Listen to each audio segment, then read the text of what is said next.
It's a huge treat to have Sabrina Ghayour, British Iranian chef, in my kitchen today, who's cooking from her 8th cookbook, Persiana Easy. She's picking 2 incredible recipes, both with potato, with classic white potato, new potatoes, and also sweet potatoes to make this dip and this beautiful chaat dish. So I'm going to do a couple of different dishes, but I wanted to do things, I just want you to sort of get the idea of a couple of nice vegetable-based dishes. I've done a classic British gone double spud, which was unintentional. I was like, I've got sweet potatoes because we're going to make a sweet potato feta yogurt dip. That sounds bonkers, but it's actually really delicious. And I'm going to do a recipe, the smashed crispy potato I really liked, but we're giving them a little bit of a South Asian zhuzh.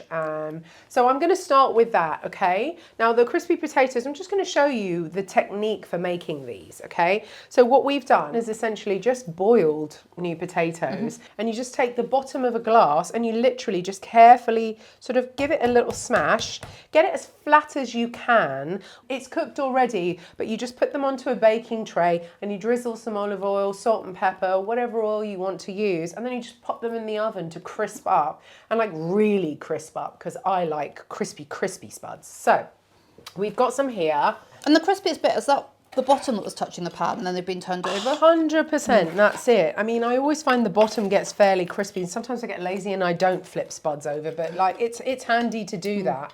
This is smashed crispy potato chaat. Now, the word chaat, it's quite similar to meze. It means to taste in many different languages in South Asia.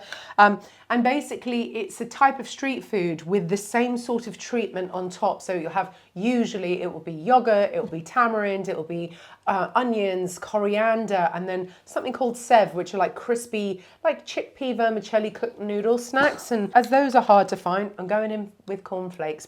I've got yogurt here, Greek style, cheap, cheerful, and it gives you the pouring consistency that you want. Even with Greek style, you might just want to add a little bit of water or some fruit juice like lime juice or, you know, orange juice to make a dressing. But more importantly here, it's about the lactic acid and that tang that it adds that's sort of crucial to chaat. Right, so I'm just going to go over. The only thing I like to make sure is there's a little bit of yogurt and all the toppings in every sort of bite. The one ingredient that I do deviate from the traditional is the tamarind sauce, because the tamarind sauce, it's hard to find. You can find tamarind and date sauce in some supermarkets or some online as well, but it's not always the right type.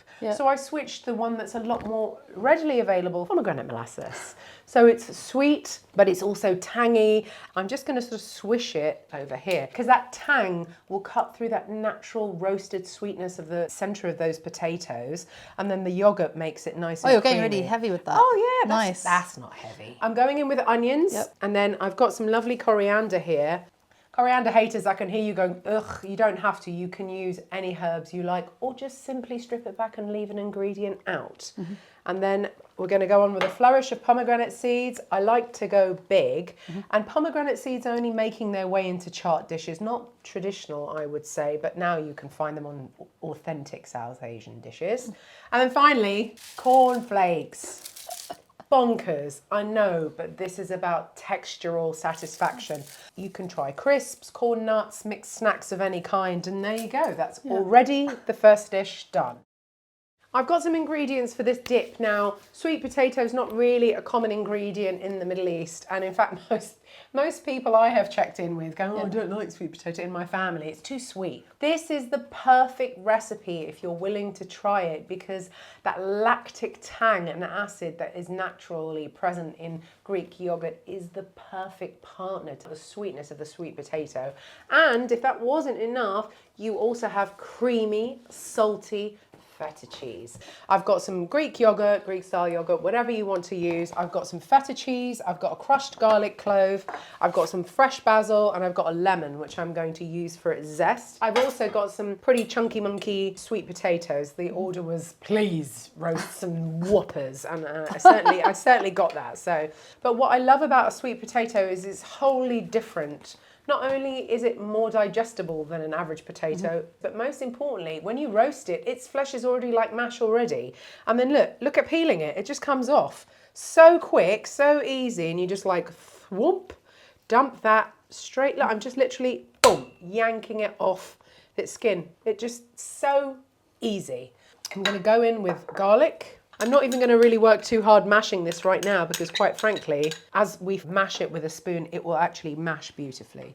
Going in with crumbling some feta, because feta makes everything better. I love this idea of crumbling it instead of chopping it up. I've got lemon zest, sweet potato, feta, yogurt, and salt. Really important to balance out. Yep. I put like a lot of pepper, because pepper's a spice and it has so much flavour. It gives it like this zippy sort of almost chili bite, but not chili exactly. You can definitely season it with salt to your liking, try it, and then always go back in with a little bit more if you need it. You just want to mix it really well so there's no clumps of yogurt. Doesn't matter if they're lumps of feta, that's always really nice. But you just want to make sure the sweet potato has been enrobed by either feta or yogurt. Right, now, look, whoop. Do you cook like that at home? Like, bump. See? I do that, and I'm just doing it because you should just be that casual with my food. And then I'm going to reach for this final ingredient. So this is Aleppo pepper, can also be called Pul Biber. But this just leaves it a little bit of a nice flourish at the end that will impart flavour in every spoonful. And then we have it. Partly the way Sabrina's laid it out is I can actually tip it up and you can see. That's incredible. Right. I just wanted to talk through this because if I ask people to buy something, I want to tell you all the ways in which you use it. This is pomegranate molasses. Now, in essence, it's actually 100% reduced pomegranate juice, concentrated. That's it. No additives, no nothing. It's really simple. It's really nice as a marinade for tomato salad, even when maybe our like winter tomatoes here might need a little bit of sweetness, and that pomegranate molasses does that really beautifully with just some chopped onion. It's just really, really handy. Also makes really great cocktails because it's got that natural acidity. Yeah. So when you add a little bit into a cocktail, it's giving sort of fruity vibes, but also nice citrusy tang. And then this harissa, and if you own my books, you know this girl loves rose harissa. But in its essence, rose harissa is great slapped on steaks, red meat, white meat, you know, put a dollop, let's say if you've cooked some aubergines and then you've got them in a pan, you can just put a dollop of harissa, squeeze a little bit of honey and get a nice sticky glaze, give you sort of like Chinese takeaway vibes. And that same honey and harissa combination is great with prawns, seafood, fish, chicken. It's a wonderful sticky glaze for so many different things. Yeah. The next ingredient is za'atar. Now, za'atar might freak you out and you might think, oh, za'atar, it's unpronounceable. But essentially all it is a type of wild oregano. Now, this one has wild oregano, thyme and marjoram in it with some salt and some sesame seeds toasted. Yep. It's really delicious, but if you think about this, it's not a spice complex mix. This is a herb blend, and it's actually really useful, like all our British sensibilities of roasting. So think about it with lamb, think about it with chicken, where you would use rosemary. Oh, it's super fragrant, great on halloumi just fried up, great on toasted pitas rubbed with a bit of olive oil, and then you put a little sprinkle of za'atar, great in your eggs. It's so versatile. Now, we spoke about Pul Biber or Aleppo pepper earlier. So you can use this on everything. You can use this, I particularly think it loves eggs and dairy very much because it partners well with it, but of course it's spectacular with some sweet things like root vegetables and squashes and whatnot.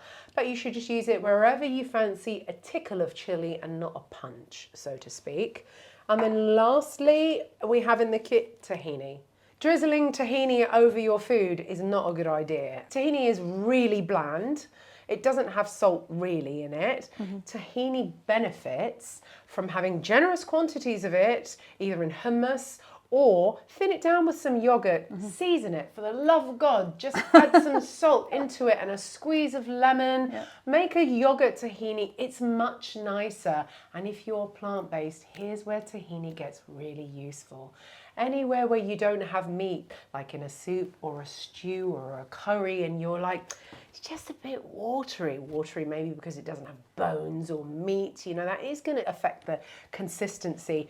Tablespoon of tahini. Bob's your uncle.